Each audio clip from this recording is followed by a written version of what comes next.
Act 3. The return journey began in silence so complete it seemed another form of darkness. Orpheus led the way, his lyre quiet now against his chest, for he feared that music might somehow break the spell that allowed this impossible grace. Behind him, and he must believe she was behind him, must not doubt, must not look, Eurydice followed on feet that made no sound. Through the throne room's vastness they passed, and the assembled dead parted before them like a sea of shadows.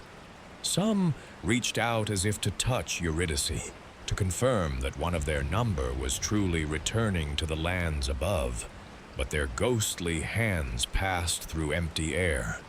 On Persephone's face was an expression unreadable as ancient text, perhaps pity, perhaps foreknowledge, perhaps simply the patience of one who has seen seasons turn and knows that every spring bears within it the seeds of autumn.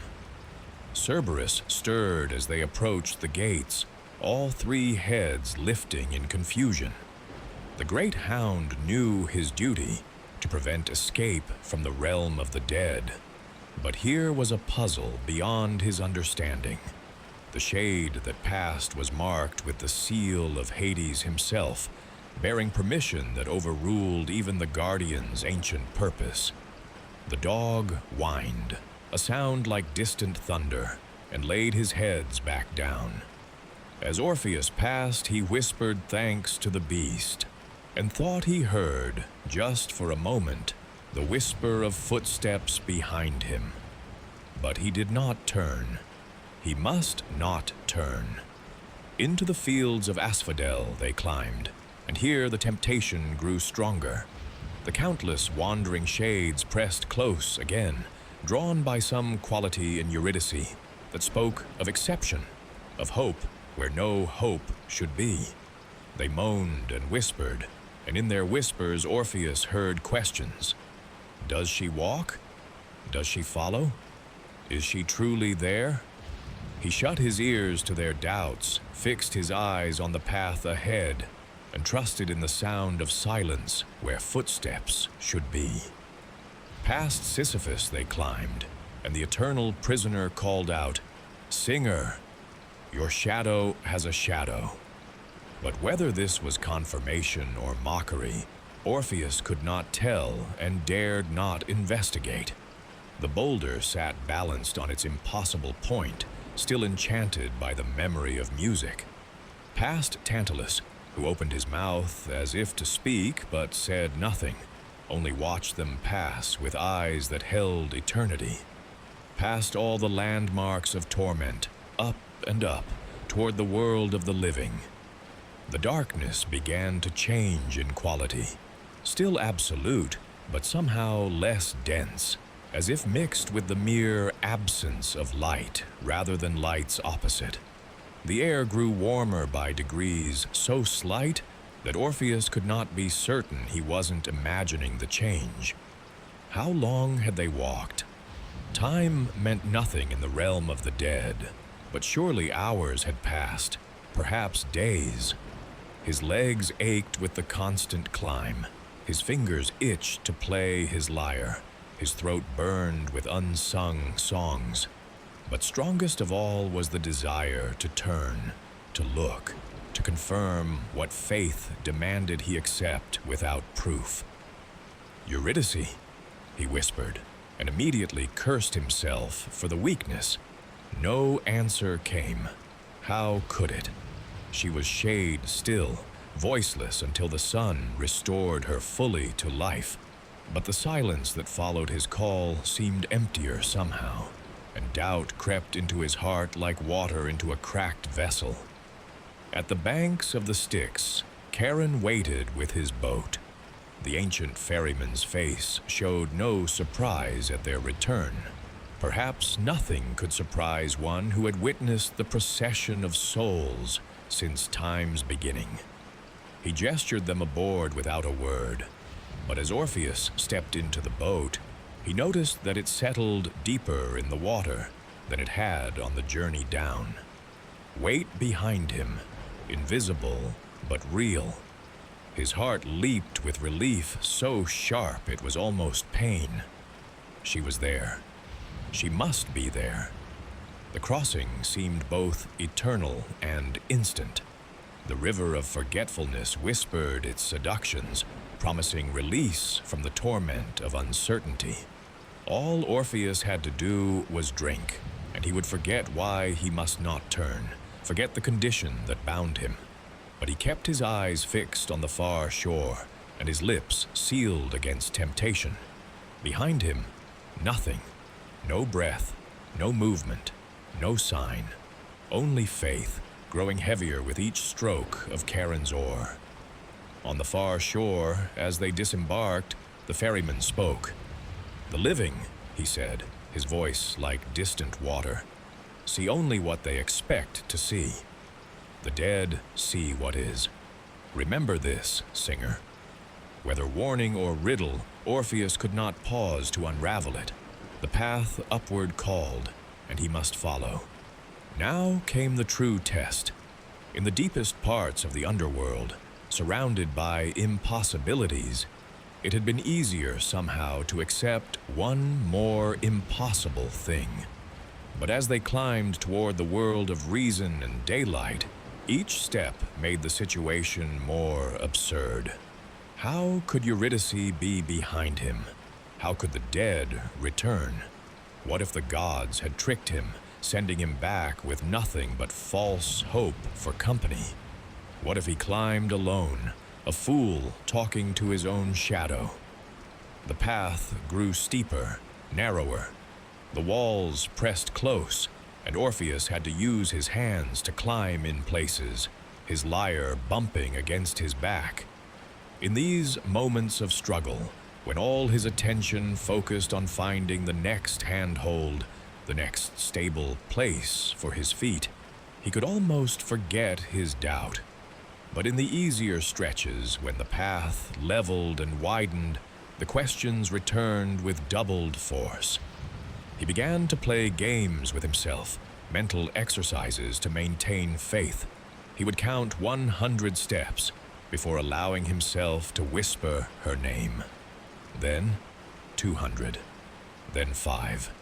He recited in his mind every moment of their time together, building a wall of memory against the erosion of doubt. He composed songs in his head, symphonies of reunion, epithalamiums for their second wedding. Anything to keep from turning. The darkness began to gray, like black cloth fading with age. Somewhere ahead, impossibly far but growing closer, was the mouth of the cave, the threshold between worlds. Orpheus's heart began to race. Soon, so soon, he could turn and see her. Soon, this torture of faith would end, and they would stand together in the sunlight, laugh at the trial that now seemed so terrible, embrace with arms that could touch and hold and never let go. But with the growing light came growing fear. What if the condition was more complex than he'd understood? What if in the sunlight meant fully in the light, not just at the cave's mouth?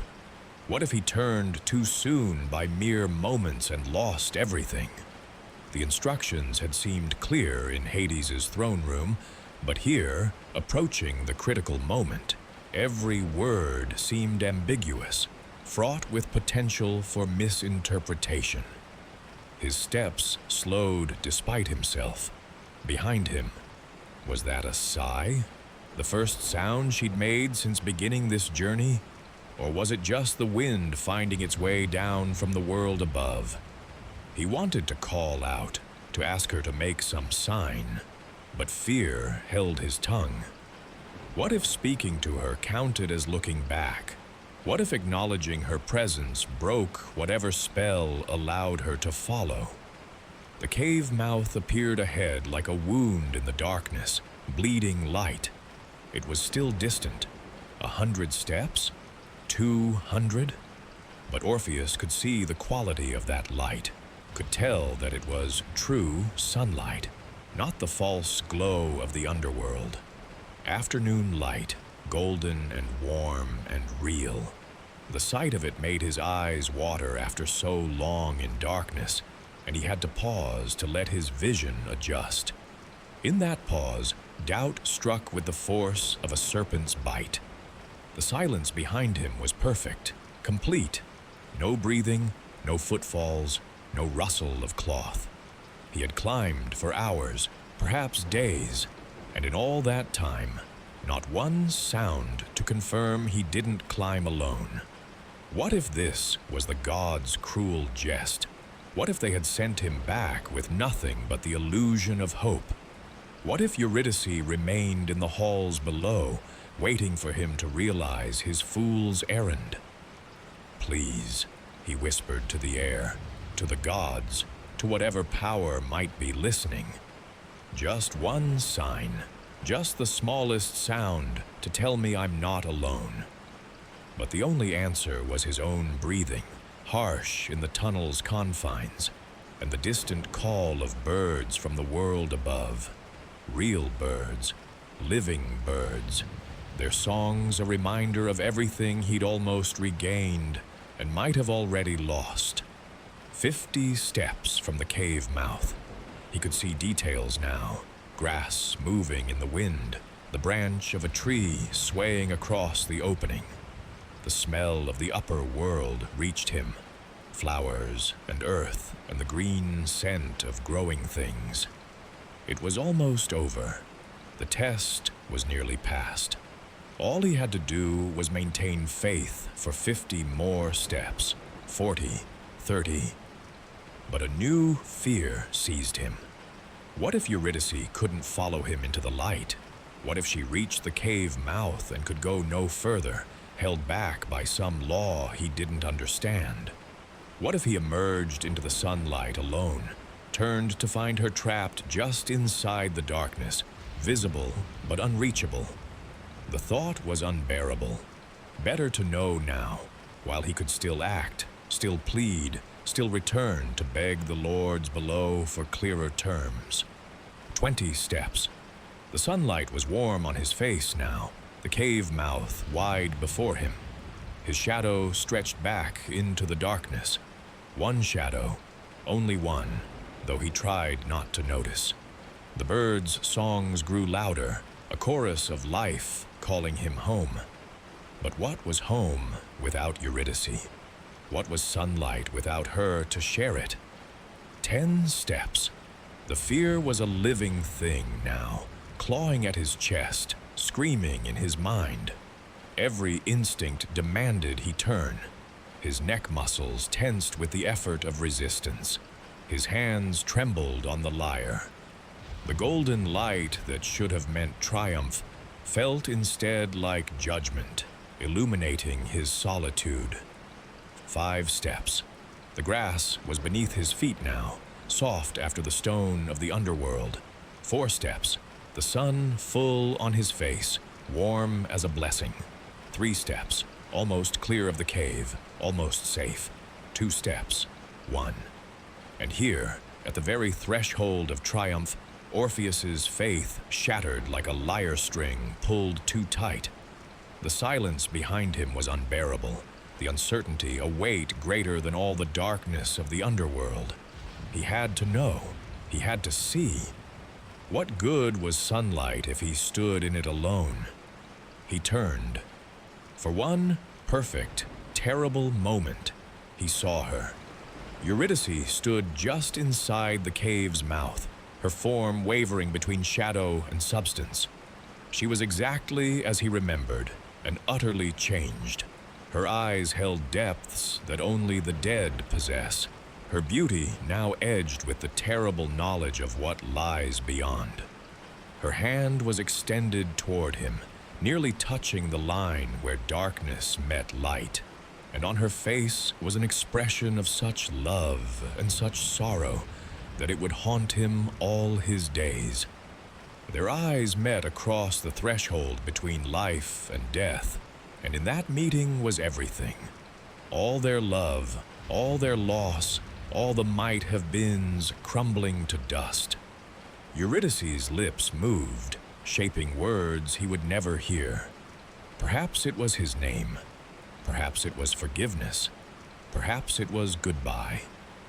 Then, gentle as smoke dispersing in wind, she began to fade. Not dramatically, not with cries or struggles, but with the quiet inevitability of a dream upon waking. Her substance grew thinner, her outline less defined. She became transparent as glass, then as mist, then as memory. Her hand, still reaching toward him, was the last to go, fingers dissolving into air just as they crossed into the light. No! The word tore from Orpheus's throat, raw and ragged. He lunged forward, his arms passing through the space where she had been, finding nothing but empty air and the lingering chill of the grave. He fell to his knees at the cave's mouth, his hands clawing at shadows, trying to gather what could not be held. But she was gone. Again. Forever. The lyre fell from his nerveless fingers, striking a discord on the stones that seemed to echo through both worlds. The sound was like the breaking of the universe, like the end of music itself. Orpheus knelt there for a time beyond measuring, silent at first, then keening with a grief that made his earlier sorrow seem a shallow thing. This was grief compounded by guilt, loss multiplied by the knowledge that he had held salvation in his grasp and let it slip through faithless fingers. When he could move, again he tried to return. He stumbled back into the cave, down the path he had climbed with such hope. But the way was barred to him now. Where before the path had opened at his approach, now it closed. The darkness that had parted for his living warmth now stood solid as a wall. He beat his fists against it until they bled. He cried out to Hades and Persephone. He offered his life in exchange for one more chance. But the underworld was deaf to him now. He had been given a gift without precedent, and he had squandered it. There would be no second miracle. He staggered back to Charon's shore, but the ferryman was gone, the river impassable. The Styx flowed swift and dark and final, and no amount of music would summon the boat again. He was Orpheus still, master of melody, but his power meant nothing here. The dead might weep at his songs, but they could not help him. The gods below had shown mercy once. They would not be moved again. For 7 days and 7 nights, Orpheus haunted the entrance to the underworld, neither eating nor sleeping, sustained only by grief and desperate hope. He played every song he knew, invented new ones, wore his fingers raw on the lyre strings.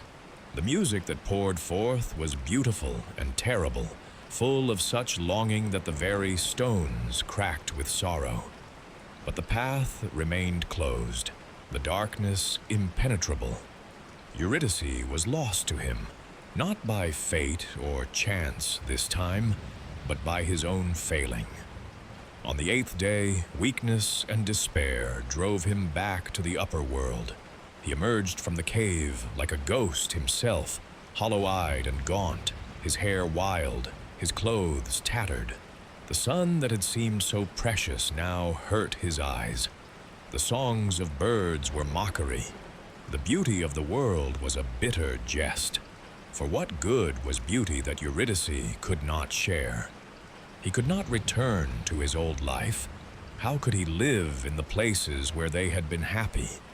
How could he walk the paths they had walked together, see the meadows where they had met, pass the scorched ground where the wedding pyre had burned? Instead, he took to the wild places of Thrace, the deep forests and high mountains where human footprints rarely fell. There he made his home, if home it could be called. A life of wandering and solitude, with only his lyre for company. But even his music was changed. Where once he had sung of joy and beauty, Now his songs were all of loss. He sang of Eurydice, always Eurydice, her laughter, her grace, the way morning light had caught in her hair. He sang of their brief happiness and its brutal ending, of his journey to reclaim her and his failure at the last. The notes that fell from his lyre were like tears made audible, and all who heard them wept, even if they knew not why. The wild beasts still came to hear him play, but now they came not in wonder, but in sympathy, recognizing in his music the voice of one who had learned the true weight of loss. Wolves lay beside him as he sang, their yellow eyes full of understanding. Bears brought him food he did not eat. Eagles circled overhead, carrying his laments to the sky. Even the trees seemed to bend closer, as if offering comfort they could not give. Orpheus rejected the company of humans, especially women. Many sought him out, drawn by his fame or his sorrow, or the terrible beauty of his music. Maidens came offering love, matrons offering comfort, priestesses offering forgetfulness. He turned them all away. His heart had room for only one love, and she was beyond all reaching. Some he sent away gently, with songs that explained without words why he could not accept what they offered. Others, more persistent, met with harsher rejection, until word spread that Orpheus had sworn off the company of women entirely. This was not precisely true, though the truth was perhaps stranger. In his grief and guilt, Orpheus had come to believe that his love for Eurydice had been too possessive, too grasping. He had looked back because he could not bear uncertainty, could not trust in what he could not see and hold. So now he practiced a different kind of love, distant, idealized, asking nothing in return. He sang of Eurydice not as she had been, but as she had become in his memory, perfected by loss, purified by distance. The seasons turned, and Orpheus's self-imposed exile deepened. He grew wild as the beasts he charmed, his hair long and tangled, his clothes mere rags. But his music grew ever more powerful, as if pain had unlocked chambers in his art that joy could never have reached. He could make the stones weep true tears now, could cause flowers to bloom out of season with a melody, could call down rain from cloudless skies with his laments. Yet with power came danger. His rejection of human company, particularly female company, began to be seen as an affront by some. In Thrace, where the worship of Dionysus ran wild and deep, the god's female followers, the Maenads, took particular offense. Here was a man who denied the god's greatest gift, the ecstasy of abandon, the joy of losing oneself in wine and dance and passion. Worse, his music spoke of constancy and fidelity, of love that outlasted death, ideas antithetical to the wild freedom the Maenads celebrated. Warnings came to him, carried on the wind or in the cries of birds. The very beasts that loved him grew restless, sensing danger approaching. But Orpheus, lost in his grief, paid no heed. What did he have to fear from death? It would only reunite him with Eurydice. What pain could touch him that was worse than what he had already endured? He continued his wanderings, his singing, his solitary communion with memory and regret. It was on a morning bright with false promise that they found him. He had spent the night on a hillside, playing to the stars, and had fallen asleep at dawn with his lyre still in his arms. He woke to the sound of wild music, pipes and drums and cymbals clashing in rhythms that spoke of madness rather than melody.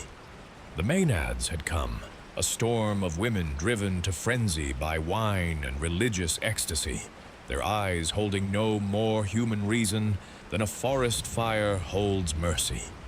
They surrounded him in a circle that tightened like a noose. Their leader, her face painted with wine and blood, pointed at him with a thyrsus wound with ivy and topped with a pine cone. "Here is the scorner of women," she cried. "Here is the one who spurns the god's gift of forgetfulness, who makes mockery of joy with his endless sorrow. Let him learn that those who reject life's pleasures must embrace life's pain." Orpheus stood slowly, his lyre in his hands. Even now, faced with death, his first instinct was to reach for music. He began to play. Not a lament this time, but a song of peace, of harmony, of the beauty that exists in order rather than chaos. For a moment, the melody held them. The Maenads paused in their advance, swaying to the rhythm despite themselves. The madness in their eyes flickered, and in that flicker was the possibility of salvation. But their leader would not be swayed. She raised her voice in a ululating cry that shattered the spell of Orpheus's music. The others took up the cry, and then the drums began again, louder and more frantic, drowning out the lyre's gentle voice. They began to throw things, first pine cones and small stones that Orpheus's music turned aside, the projectiles falling harmless at his feet. But as their frenzy grew and his music was overwhelmed by their noise, larger stones found their mark. A rock struck his hand, and for the first time in his life, Orpheus dropped his lyre.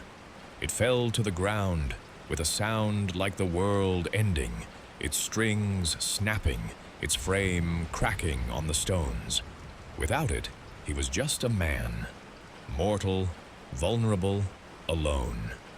The Maenads saw their advantage and pressed forward, their hands reaching not to caress, but to rend. What happened next was too terrible for any song to hold. They tore at him as if he were not a man, but an idea they could destroy, a rebuke they could silence. In their divine madness, they had strength beyond mortal women, and Orpheus, who had never raised a hand in violence, could not defend himself, even had he wished to. He did not cry out, did not plead. His last word was a name, Eurydice. When their frenzy finally passed and they saw what they had done, even the Maenads were appalled. The greatest musician the world had ever known lay broken on the hillside, his golden voice forever stilled. In their madness, they had torn him limb from limb, scattering the pieces as if to ensure that such music could never rise again. But they could not destroy everything. His head, severed from his body, rolled down the hillside and into the river Hebrus. And here occurred the last miracle of Orpheus's tale. As the head was carried by the current, it continued to sing. Not with breath or voice as mortals understand, but with something deeper, as if his very essence had become music and could not be silenced even by death. The waters of the Hebrus carried the song to the sea, and fishermen would later swear they heard his voice calling Eurydice's name across the waves. The lyre, too, survived, though broken. The Muses themselves came down from Olympus to gather the fragments, weeping for their grandson, who had honored them so well. They set the lyre among the stars, where it shines still as the constellation Lyra, playing silent music to the turning heavens. Zeus himself ordained this, declaring that such music should not be lost to the world entirely. The Maenads did not escape punishment for their crime. Dionysus, though they had acted in his name, was horrified by the destruction of such beauty. He transformed them into oak trees, rooted forever in the place of their crime, able to move only when the wind stirs their branches. And some say that when the wind is right, You can still hear them weeping for what they destroyed in their madness. As for Orpheus himself, his scattered remains were gathered by the Muses and buried at the foot of Mount Olympus in a tomb that became a shrine. It was said that nightingales sang more sweetly there than anywhere else in the world, as if the very birds sought to continue the music that had been silenced. Pilgrims came from across the Greek world to hear those nightingales and remember the poet who had dared so much for love. But the true end of the story lay not in the world above, but below. For when Orpheus's shade descended for the last time to the realm of Hades, he found what he had sought so desperately in life. There in the fields of Asphodel, no longer separated by the veil between living and dead, Eurydice waited for him. Their reunion held no words. What need had the dead for speech? But in their embrace was the completion of every broken song, the healing of every discord. Now they walk together in the gray twilight of the underworld, and sometimes Orpheus plays his shadow lyre while Eurydice dances, and the dead pause in their wanderings to remember what it was to love. He can look at her as much as he wishes now, for there is nowhere else to go, no condition to break, no fear of loss. They are beyond all that, beyond hope and fear alike, together in the only way that lasts.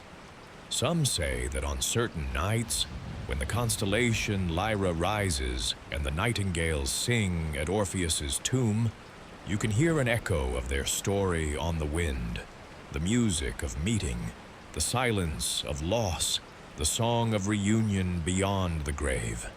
It reminds those who hear it that love, for all its pain, is the only thing that follows us beyond death's threshold. And perhaps that is enough. Perhaps that was always the true song Orpheus was meant to sing. Not that love conquers death, but that love transcends it, transforms it, makes of ending another kind of beginning. In the halls of Hades, where time has no meaning and all stories end the same way, Orpheus and Eurydice dance their eternal dance. He plays, she moves to his music, and in their harmony is a truth too deep for the living to understand, that some loves are too large for one lifetime, that some songs can only be completed in silence, that sometimes the only way to hold something forever is to let it go. The myth ends where all myths must, not with answers but with echoes, not with certainty, but with the music that remains when the last note fades. And in that music, Orpheus and Eurydice live still, teaching each generation anew the terrible arithmetic of love. That to love is to risk loss, that to look is to doubt, that to be human is to fail at the crucial moment, and that perhaps, in the end, it is the failing that makes us human, and the love that makes the failing worthwhile.